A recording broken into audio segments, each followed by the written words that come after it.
কি জল, বায়ু, ভূমি, এই তিনের সমন্বয়ে আপনার পরিবেশ। মাটিতে যদি তার উৎকর্ষতা না থাকে, আপনার ফসলাদি কিছু হবে না, আপনি খাওয়া পাবেন না। আজকে আমরা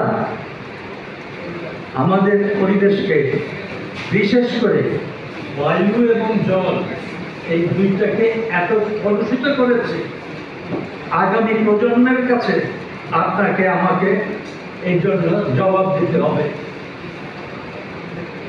আপনি হসপিটালে যান,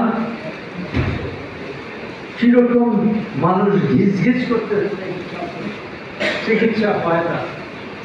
কালকেরে আমি আপনাদের বগুড়ারে একটা করেছিলাম, আমার ছাত্র বলল, স্যার আমি গতকালকে, অর্থাৎ গতকাল বলছে বৃহস্পতিবার, 320 জন পেশেন্ট দেখেছেন।